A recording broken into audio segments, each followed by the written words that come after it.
Right. Hi guys. Um, okay, so does anyone want to move approval of the agenda? Yeah. I Anybody move want? approval.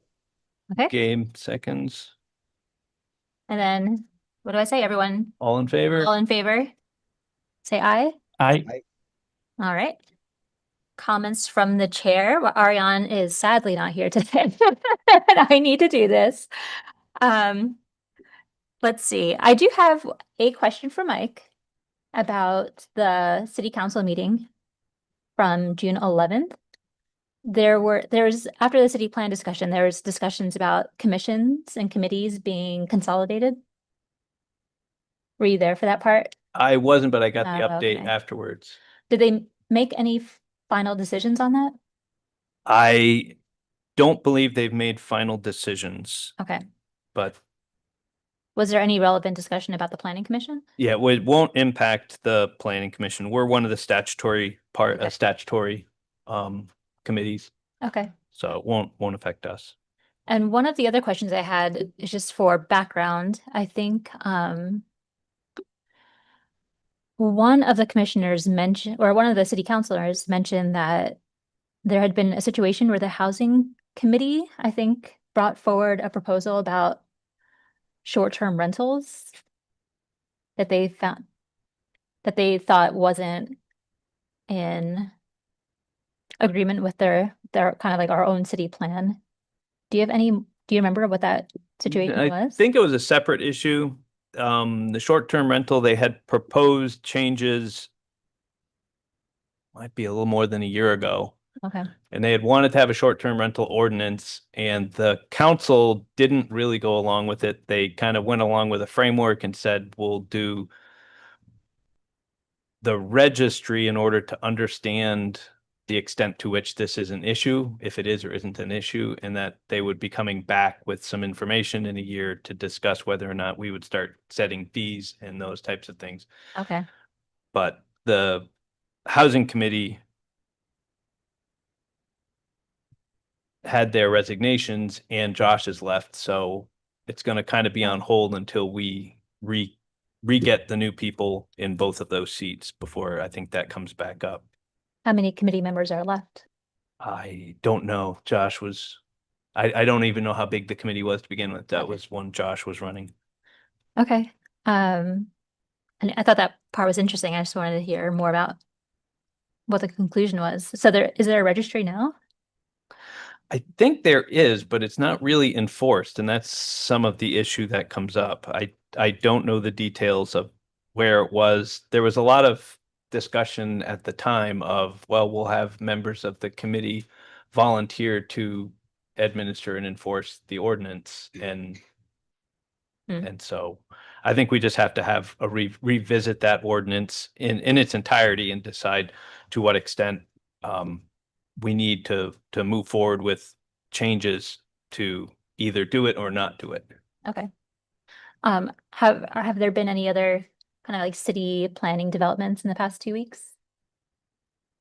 Not that I really can think of, other than all the work we did to get the city plan posted, Right. which was posted last Friday. So that the new plan is up on the website. Okay. And we've got the position posted. Josh's position is posted, and we're taking applications through June 30th, and it'll remain open until we fill it. So, Okay. but I have received 10 applications already, so it's, Nice. yep, a lot of good applications. So we'll Great. keep hoping we get more. So we've got a good selection to choose from. Yeah. Okay. So I think that's all I had. General business? About anything not on the agenda? I think Peter has his hand up. All right. Can you hear me? Yes. I'm sorry, I can't stay very long for the meeting because I have a Montpelier NeighborNet meeting at 6. I'm a member of that. I have some questions that I'd just like to ask. I probably don't have time to answer them. On the agenda that item 5A refers to a report. I did not see that report in the packet. Is that report? Has that? The planning commission has to give me the information to produce that report. So they have to have the discussion that analyzes the extent and then instruct me as to what to put in that report. So there isn't a report in Okay. hand ahead of time. But is good, but it says it's going to be voted on. It's going to be Yes, voted on tonight. they're going to vote on a report tonight. So they'll make a motion to instruct the staff to develop a report. So they're not voting to approve the report. They're voting to have you ask you to do a report. This is what is specifically written in that particular statement in state law. So we're going to have a meeting, we're going to discuss what's in there and then vote on a report that analyzes the extent to which, and they could write the report here if they chose to. Other than that, you barely have a quorum. Well, then we better have a unanimous vote. All right, I'm gonna go on to my next question, but what you just said sounds ridiculous. You just mentioned that there were changes made to the city plan. It was posted, quote, last Friday. In other words, what you're saying, what, end of day? When was it posted on Friday? It's online. It's the web-based plan, so the whole plan is there. When was it posted? What specific time? No, all right. I said I posted it on Friday. All right, on Friday. Okay. I mean, And how long is it going to be on before? Are there going to be hearings the way there were earlier? The city council instructed changes to be made. We made those changes. They were completed on Friday. The document was loaded on the website on Friday and posted. The next public hearing is July 9th, and that's a city council public hearing. And there'll be at least one, right?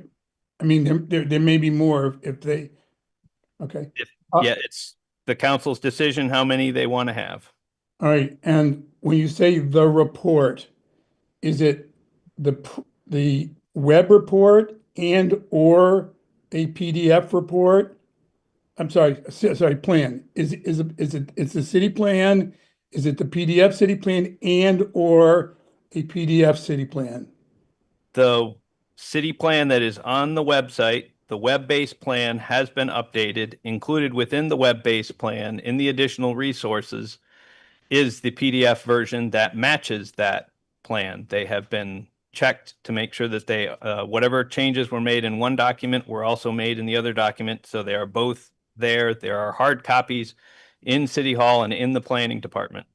And is the plan, the PDF plan, downloadable and printable on an 8.5 by 11 pages? Yes, it's downloadable and you can print it. It's printable on 11 by 17 for the big ones as well if you want. Or you can request and we can give you copies. Okay, but the 8.5, but the 8.5 by 11 ones are readable. They're not in tiny little print, right? It's formatted for 11 by 17. If you'd like to have copies of those, we can print copies of those and have them left for you. And what is it that's going to be the official plan? The website and or what, including the PDF? Is that what's going to be the official plan? The official plan is the web version is the official plan.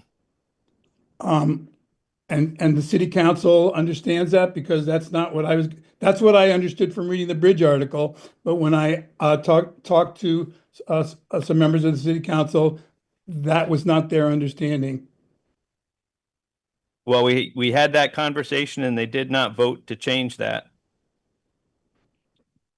All right, I wish you luck when you talk to the city council about that, because I know at least two city councilors who think that the PDF plan and the city plan are both the official plans. All right. And the last question I have is not really a question, it's a suggestion. I know there've been discussions from time to time of barriers to building housing. And I've been party to some of these discussions when I was on the Housing Task Force. But I hope you will revisit the issue of barriers.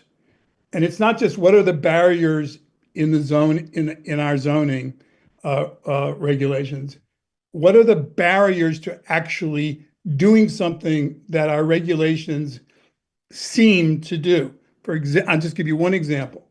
Mike has spoken about that for properties that have water and sewer infrastructure hookup, you may put as many as 6 units on whatever parcel previously allowed you to have 1. But that's only in theory, because when you then apply setbacks and other things that are in the height restrictions, density restrictions, whatever, there's a whole bunch. When you apply those, you can't put 6 units hardly anywhere. So let's be real about the barriers. Also, as came out in the previous meeting, it's not just the barriers of the zoning regulations per se, it's how much can be decided by the staff and how much goes to the DRB. Going to the DRB is hellacious. And if you've never been to a DRB meeting, I suggest you look up the meeting where the DRB basically was demanding of the Cody Chevrolet, who just wanted to replace their existing sign, which had fallen apart. And he practically had to get down on his knees and beg. This is a stand-up citizen of our community. So we really need to think about not just the zoning regulations, but how they're implemented and what that does to discourage people. And I'm not talking about discouraging big developers. I'm talking about discouraging people who might do infill smaller projects, like me. I left. I went to Barry and did my projects. I failed on 4 consecutive projects, each for a different reason, but all having to do with the fact that the regulations and the implementation of the regulations are not set up to enable somebody like me to do a relatively small development. I really hope you'll take some specific examples and figure out how can we get this to happen. When Josh came on board, he said to me, oh, infill is the low-hanging fruit. Well, guess what? In his entire stay here, none of that low-hanging fruit got picked. None. All right, I got to go to my other meeting. I'm sorry. Can I respond quickly, Peter? Sure. This is Tim Sinnott. We've over the past handful of weeks, we have been receiving many very specific recommendations for change that we have worked through very rapidly, and I'd say quite successfully at a commission level, and we'll see what the city council has to say. I appreciate your feedback, and if you have a bulleted list of very specific pieces, I think it's already been proven that the planning commission is ready and willing to listen to those.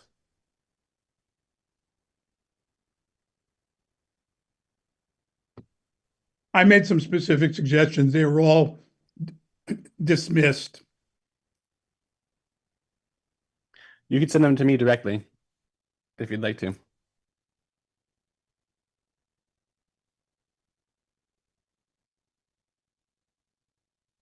Oh, he's muted. You're done, Peter. Yeah, I think he's muted. I think you're still on mute, Peter. Who said that? I don't know the person who said that. How can I send Yeah, it? this is Tim Sinnott. All right, and I guess I can find your email somewhere. Thank you. Thanks. Thanks, Peter. Does anybody else have something? Yeah, I'm gonna reiterate, the fact that Peter raised a really legitimate question that we're gonna vote on a report, or that you're planning to vote on a report that you haven't seen or written or even seen a draft of in order to continue this charade. But the level of disenfranchisement of the public, and I raised it in my last meeting comments. I hear constantly, even this morning, that there's no point in speaking up. It's a waste of my time. They don't listen.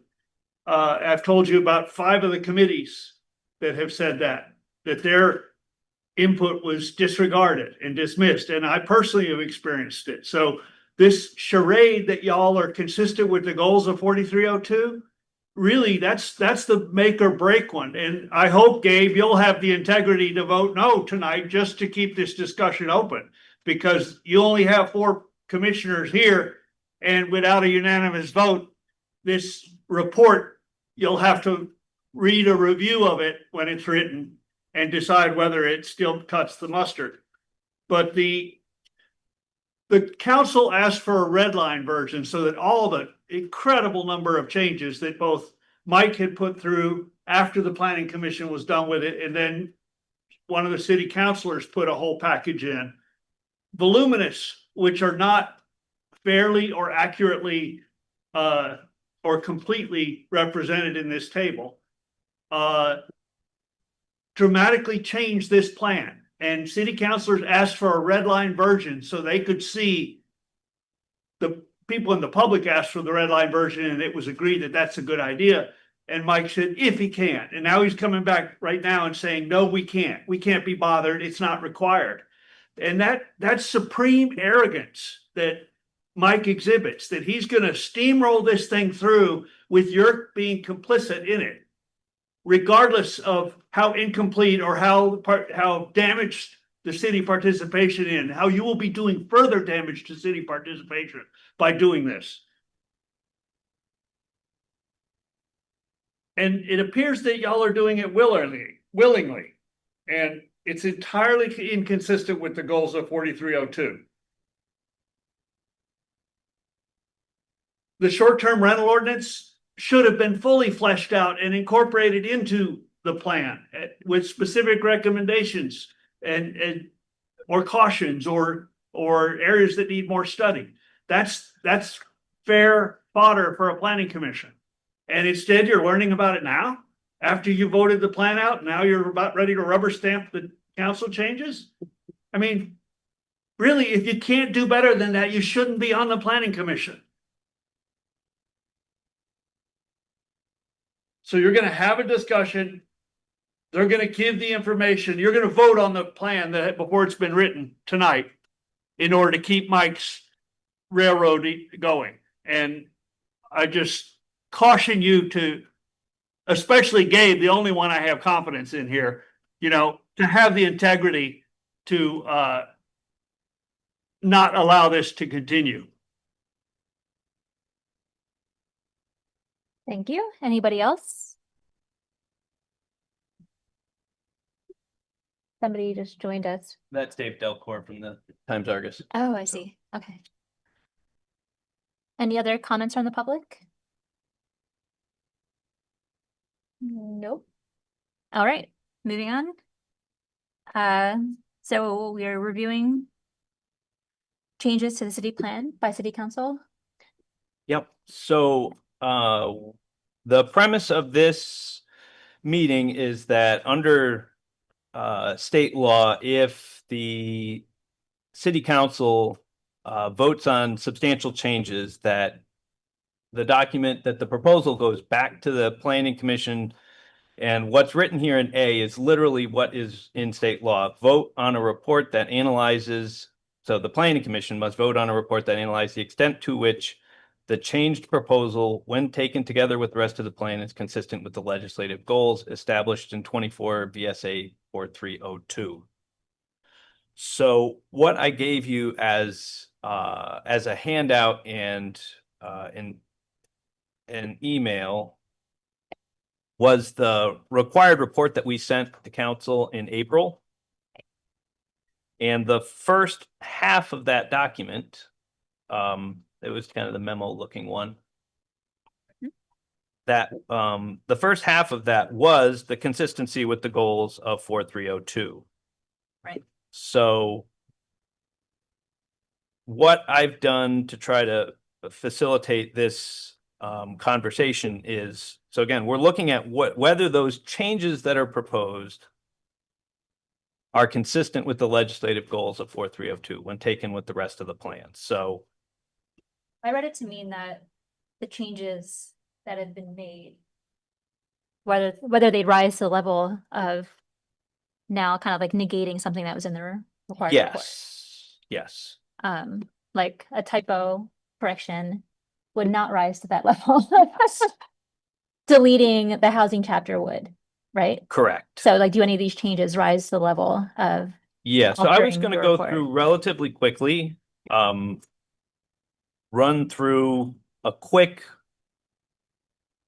and the changes are in that Excel table and are, if you're looking for additional details, you could look them up on the specifics of what like Sal Alfano and those guys sent, but they were pretty clear in their approval as to what they were wanting changed.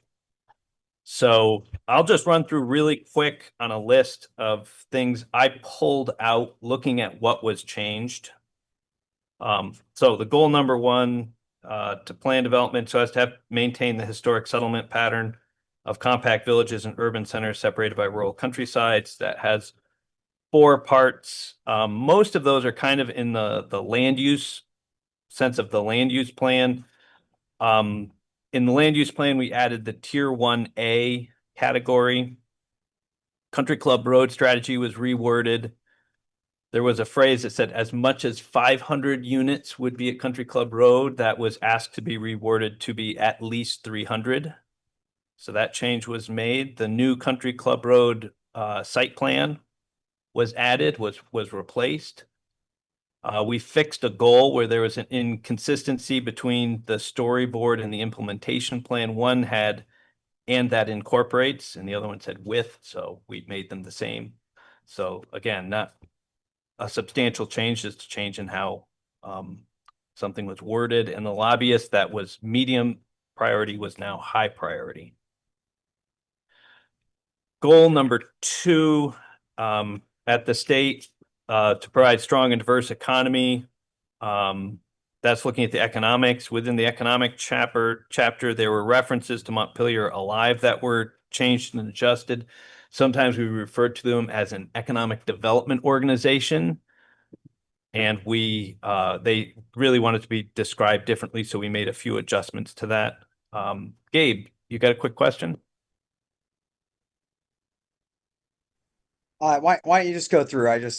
I'll take my hand down. Okay. Yeah. There was a request to make the hotel a high priority. That was voted on. Amend the outdoor recreation promotion strategy. That came from the Parks Commission. And there was another inconsistency between the storyboard and the implementation plan on a goal. One said, one had it labeled as specifically, and the other one did not use the word specifically. So we inserted specifically. Broaden access to educational vocational opportunities. There were no changes that the city council made that affect that goal. 4, to provide safe, convenient, economic, energy efficient transportation system. There was a request to clean up the complete streets map, which we did. Number 5, identify, protect, preserve important natural historic features. So we changed, there was a goal, HR4, So two changes that were made overall. One was to add colors to the implementation plans, and the other one was to add references so that way, if you were to look at a strategy, it wouldn't just have the strategies. There would be like LU1 is strategy 1, LU2 is strategy 2. So we added those numbers in. So LU4 or HR4 in this case, there was a change that said implement this policy, and it was adjusted to say adopt, and that was a request from Sal. Change the designated downtown description. That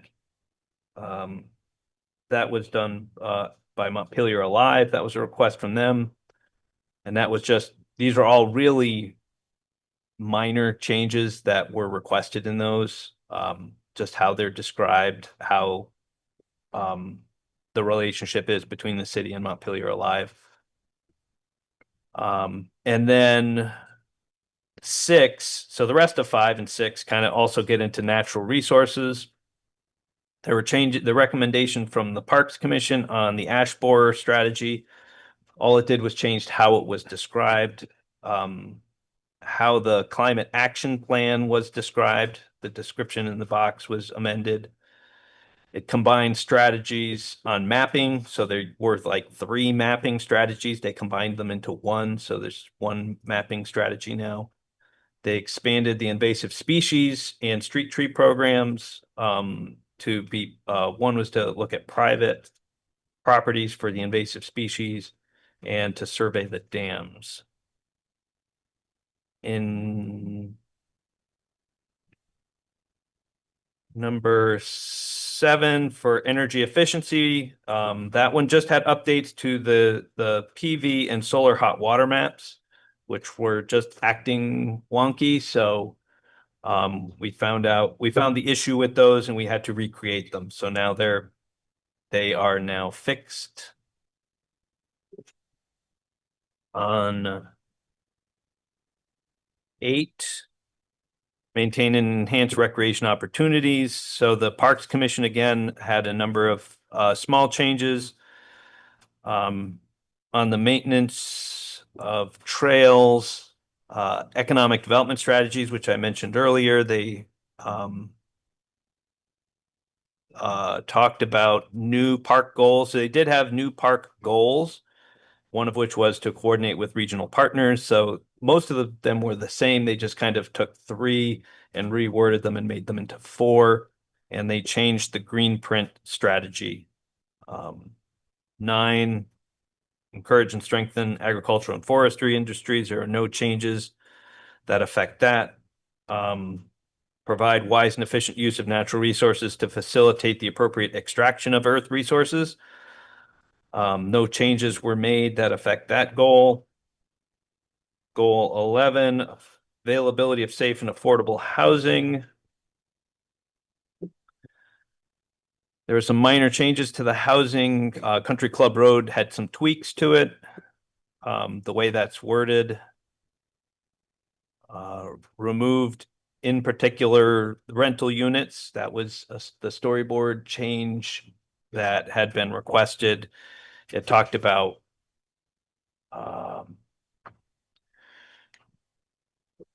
there was like the piece in red there on. yeah, Yep. the percentage or number of units that would be primarily rental. Yeah, we had talked about Montpelier has goal of creating 600 housing units over the next 8 years, a majority of which would be rental units. And Yeah. they struck the majority of rental units. Yeah. So there was an ask to add in a TIF citation, which was added in, which sends you to the state to get information on TIF. Remove the rec center as an emergency shelter. That was noted that was not approved. It was in our plan that said that was the plan was to do these renovations to put the emergency shelter in the basement, and that was not approved. That was recommended but not approved. And then there was amendment to the synergies to clean up some pieces. On number 12,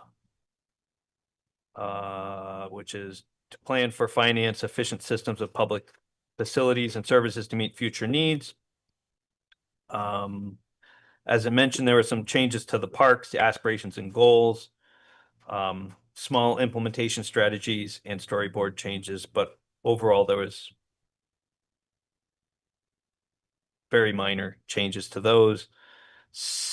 13, the availability of safe and affordable childcare. There was only typo changes. And encouragement to flood resilient communities, there were only typo changes. So as we said, there's a majority of these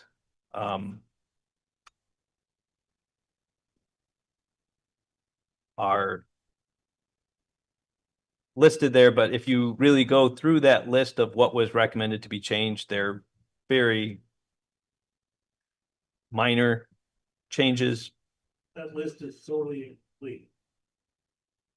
This is the list that was voted on by City Council. So does anyone want to take time to look through the report and the matrix before we Well, discuss? So Mike, I had a couple things. When I had done my review, can you guys hear me okay? Yes. So the material from the Parks Commission, it seemed like there was quite a bit there. And again, I'm sure it's all in line with the state goals for the plan. Just can we confirm that? Like,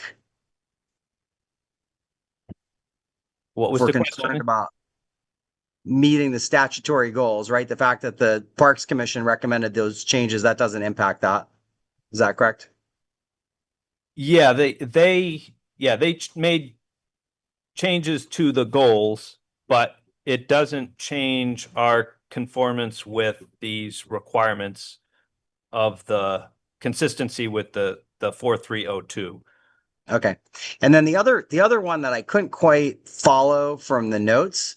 So Alan Goldman had several comments in there, I think some of which had been discussed in earlier sessions that we had, some maybe not. Were those adopted or were those tabled for now? What was the outcome on those? So there are a number of them that are in which have the green no change. That meant that they were on the list of proposed changes that had been made, but the council voted not to make. Okay. Thank you.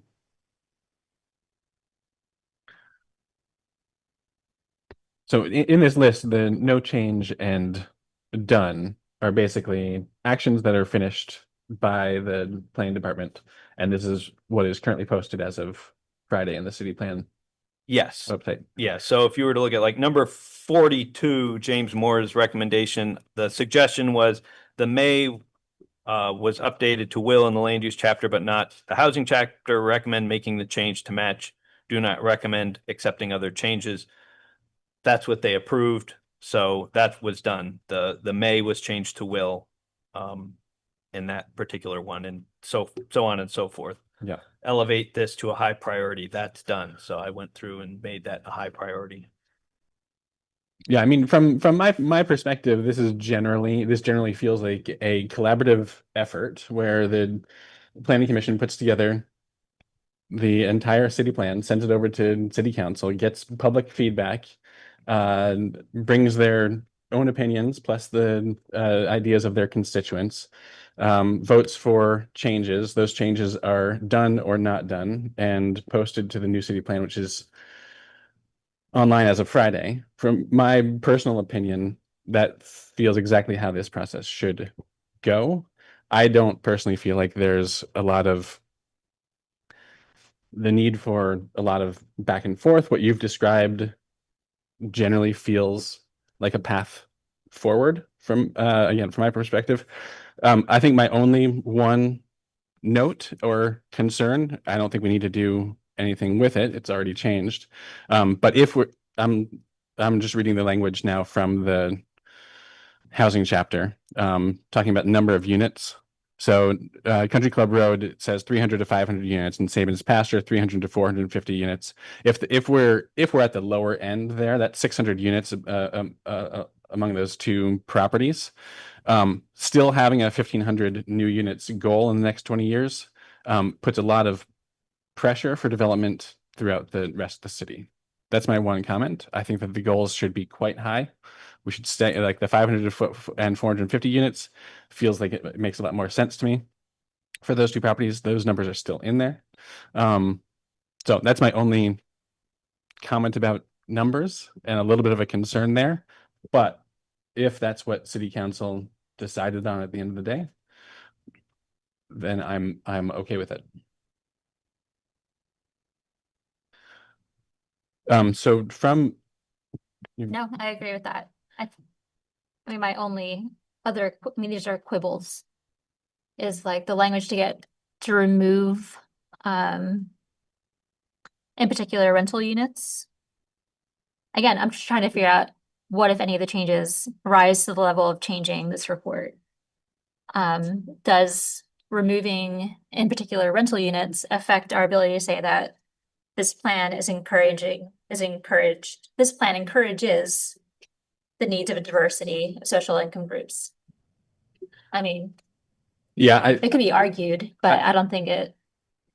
Well, they were really hung up on rental and the fact that it was highlighted, but they wanted it to be more general. And by Yeah. making it more general, I don't think that Right, it's not impacts. excluding rental units, no, I mean Right, the, right. you know, the housing chapter still like the little paragraph that's in there currently. The city plan values both rental and owner occupied housing equally. What is of primary concern for each occupancy type is affordability. Creating housing at a variety of price points, both rental and for sale, is the primary objective of this plan. So there's That's the enough general language. statement.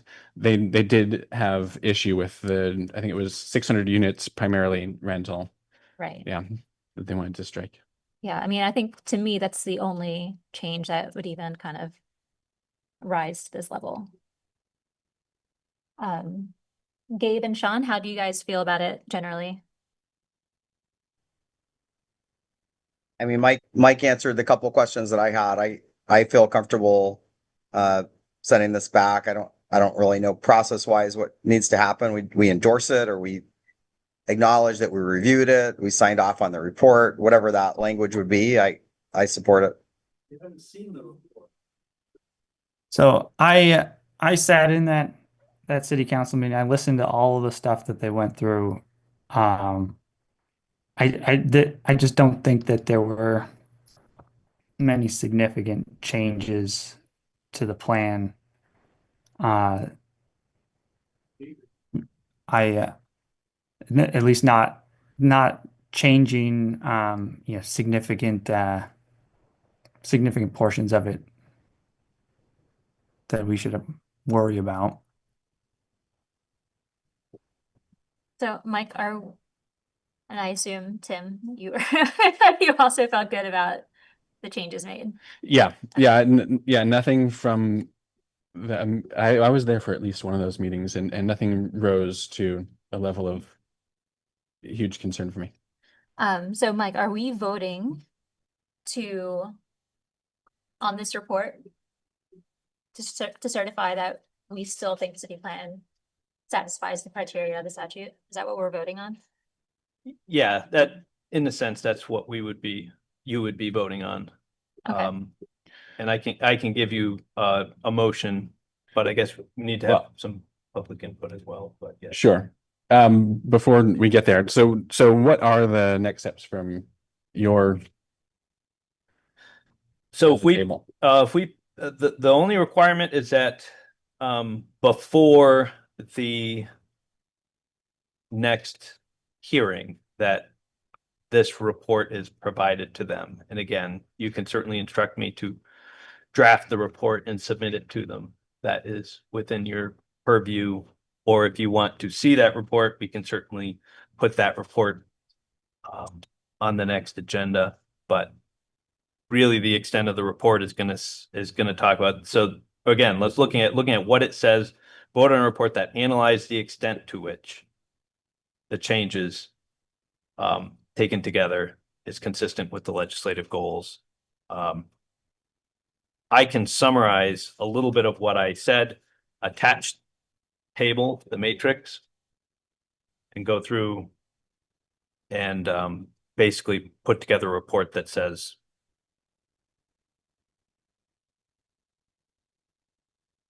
upon reviewing these changes as outlined in the attachment, we find the report, Right. or we find that the changes are consistent when taken together with the rest of the plan, are consistent with the legislative goals. Okay. And So like, we I can are- give you a motion for that when we get there. Okay.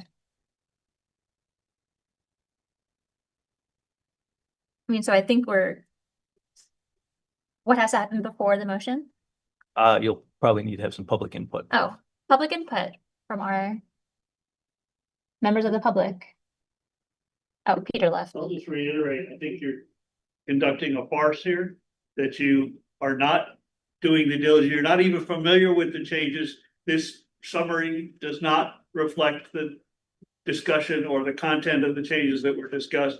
The issues of format and accessibility to the public, you're disenfranchising all the computer averse or ill-equipped people. And that's why people insisted that the paper document be the official one. So this does not meet the goals of 4302. And you don't care to dig in and even learn what the goals of 4302. You just care to continue to rubber stamp what Mike puts before you. And therefore, we will not get a credible planning commission until we get rid of Mike. Okay. Tom, no comment? All right. So I think those are our members of the public. Does anybody want to discuss Steve's comments?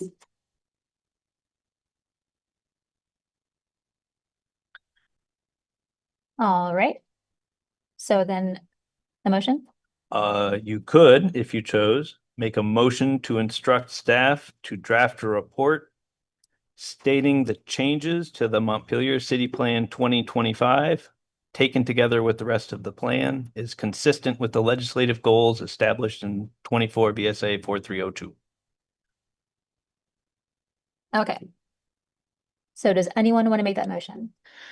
I will motion to instruct the staff at the city to prepare the report that analyzes the extent to which the change proposal, when taken together with the rest of the plan, is consistent with the legislative goals for 24 VSA 4302.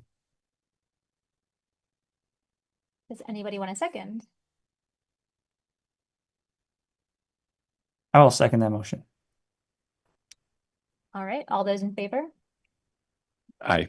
Aye. I, Aye.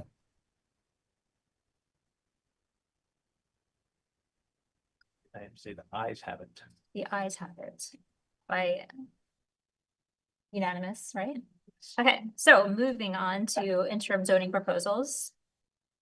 Is there a question of timing, or when is city council ready to? Hear any of So this? yeah, so I'm not sure how last meeting concluded. So we had a discussion. We were going to have to look into whether or not there was a public hearing requirement, which there is. So that is why it's warned for July 9th. So that will For our interim So zoning the changes. interim zoning will be Okay. on the council for July 9th. It has been warned, and it is on the city website. And we did have one additional change that was added on to your proposal. And that change is to urban residential, which is the Country Club Road property. And the proposal is to strike the height requirement. There's a minimum height requirement of 24 feet or 2 stories Minimum or maximum? minimum. So there's a minimum. You have to be at least 24 feet tall. And we're currently in negotiations with Turtle Island, and they need to put some additional, in order to accommodate all of their classroom space, they need to have some, I won't say temporary because they're not temporary, but short-term accommodations. And those would be less than 24 feet, so they weren't allowed.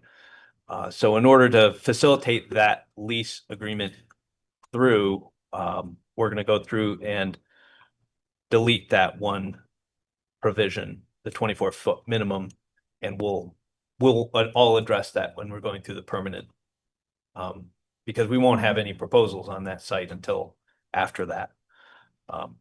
Until after the planning commission's gone through this anyway, so. But it'll let us get Yeah. those interim changes through so Turtle Island can get some temporary classroom space. When are they planning on breaking ground? They're trying to get as soon as possible to get the lease signed. Okay. Then they're going to be working to modify the existing building, which will take Okay. most of what they're trying to do. And they hope to open in September, This September? this September. Oh, wow. Yeah, so that's why it was like Yeah. they were like, oh, we need, because they had a proposal to have half their stuff in Worcester, I think, and Yeah. half of it in Montpelier, and now they're going to try to put it all in Montpelier Oh, wow. at the Country Club Road site, but that might require some additional. I won't say temporary because it's not really temporary. They're short-term Mhm. Like modular buildings. modular. Yeah, it'll be they actually describe them more as yurts, kind of the Oh, okay. yurt like buildings, Yeah. but they wouldn't be 24-foot tall yurts, so they Right. wouldn't Yes. meet the minimum, and therefore it was going to prevent them from taking advantage of that. And so we wanted to make sure we could. But again, it's just on the proposal, and if council decides they want to stick with the existing zoning, they can. But my sense is that accommodating Turtle Island is a priority for them, so. Did that proposal come from you and the planning department? It came from their need. They came in to say, we've got to change the plans. We're not going to do Worcester. We're going to do Yeah. all of it in Montpelier. Here's how we're going to accommodate the additional students. We would just need to do these yurts. Yeah, And we said, well, you can't. right. At the moment with the, And there's this one line here that, three words that are keeping you from being able to do that. We could take it to city council. We already have the interim regulations warned. But I did want to advise all of you that we had put that in there at their request, Okay. just so that way you guys aren't kind of caught by surprise that there's an additional change Mhm. that you guys didn't see. I did see it in email from Adrian, my city councilor. Oh. To constituents just today. So that's the story behind that one, and we'll hope to see what happens with the Turtle Island proposal. But that is the update on the interim proposal. There will be a public hearing. We'll see what happens. Of course, like with any public hearing, they could warn additional public hearings. They could add additional items. It's really, the ball is in the city council's Right, I was court. gonna say, it's in their court now. Yeah, once it's in their hands, they're the ones driving the bus. And then we also received comments today from, oh, I forget his name. About the first floor residential. Vince zoning Luzzi. Oh, ordinance. Vince Aluzzi, yes. Yeah. So I was trying to read between the lines. So currently it's like commercial on the first floor and then residential above it. Yes. And he wants to convert the commercial part of the property into a residential part. I haven't fully read what he was proposing. He sent something to me. I got on the phone with him to kind of talk to him because he thought you at the planning commission were the ones reviewing the interim regulations tonight. So he was trying to get it to us tonight. And I said, no, it's going to be taken up on July 9th and it's at the city council. Okay. So he decided he wasn't going to amend his proposal because he was going to take it back and rework it, phrase it to the city council. But he said, just send it out. As I said, I haven't taken the time to read through it because of my schedule today. Mhm. So I can't respond specifically to what he's talking about, but he will also be there to make recommendations to council to take up some additional changes. I'll Okay. have to see what they are. I did advise him of the two process. We've got the interim process for those emergency quick changes. Right. And I said, if not, we will, whatever doesn't get considered is in our pile for consideration. So I sent it to you. You all have it. So we can go through as we move forward through the rest of the summer and the fall to put together our new zoning changes. We will have Vince's proposal as well to consider. Okay. Do people want to talk any more about zoning changes, not the interim zoning changes, proposed future zoning changes? Or what time is it, given our heat wave?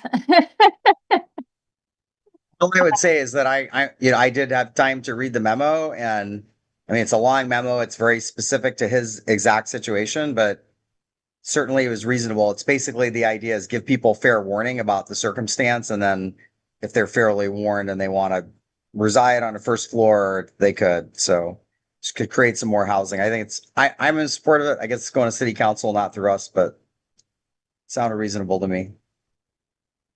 Yeah, did anybody else have time to look over Nope, the comments? I did not. No. Sean? Yeah, I gave it a quick scan. Like they said, it's several pages. I tried to drill down to what he was asking. And yes, converting or being allowed to convert a non-conforming commercial space. The spirit of that I'm open to for sure. I mean, I think my only hesitation there would be, I think I looked up the address and it's on Main Street, kind of up farther across from the library. But I could see a situation where, say like, Three Penny wanted to convert their ground floor to housing, how that would have an impact on the downtown kind of like commercial corridor. So I'm curious what the extent of, if this is a rule that applies to the entire downtown district, or if he's outside of the kind of considered downtown district. I want to see more mixed use land, mixed use land development downtown. I would hope that apartment buildings going up would have commercial storefronts. I think that creates a vitality that we don't want to see disappear. So that would be my concern. But again, I think this property itself is a bit farther up on Main Street. It's not right downtown.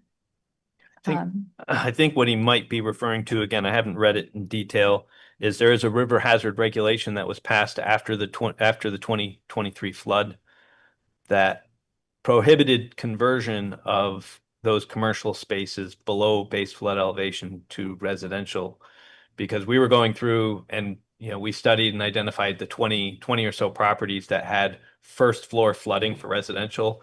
All those people get displaced. It's very hard. Yeah. They lose everything. It's particularly difficult for a resident who loses and gets displaced in the flood. And so we work to elevate some buildings, buy out some buildings and tear them down. And then suddenly commercial properties were saying, well, people won't put their businesses here because they flood. I'm converting them to rentals. And we're like, that's Also we'll ignore dicey. ethics and just go in and say it's really unfair to the people who are renting. But it was a policy question, and we took it to city council, and city council made the vote that said, no, we should not be allowing people to convert those spaces into rentable units. And that we should keep those. If you want to keep those, you can keep them as commercial. If you want to convert them to residential, you have to elevate them. Right. And so, but their city council's welcome to take that back up and decide whether or not that's the appropriate path. Mm-hmm. Okay, does anybody else want to discuss? I mean, we could open up our zoning regulation changes matrix again, or we could review minutes. What are you guys up for? I don't personally have additional thoughts around zoning. We could do that. I would prefer maybe more members for a more complete and lively discussion. Yeah. So I would personally lean towards reviewing minutes and closing early. All right. But curious what Dave or others think. Sean, any objection to that? Nope. All right, let's consider our minutes.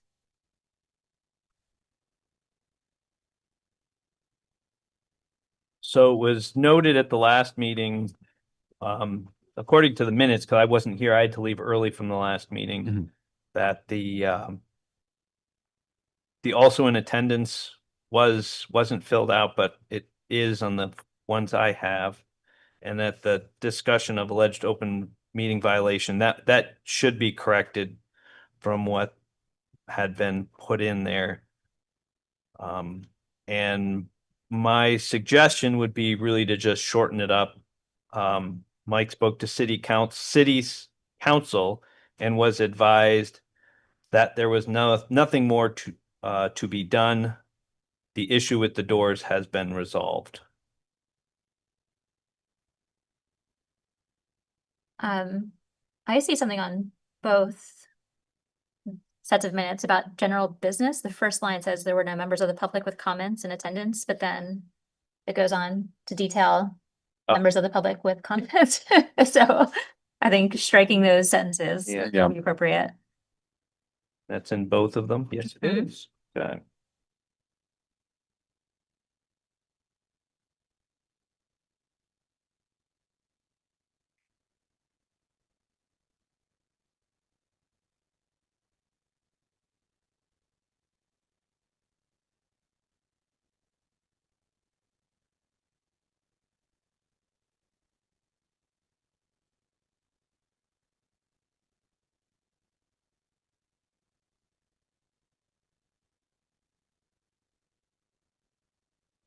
Okay, is anyone ready to make a motion? What's up, Mike? The only other change on the June 9th, it says the city received $900,000 to buy out 3 buildings and elevate 3 others. We received $900,000 to elevate 3, Okay, and 3 buildings were bought out, but that wasn't from the same 900,000. Mm. So it should say city received 900,000 to elevate 3 buildings, period. 3 other properties have been bought out or will be bought out.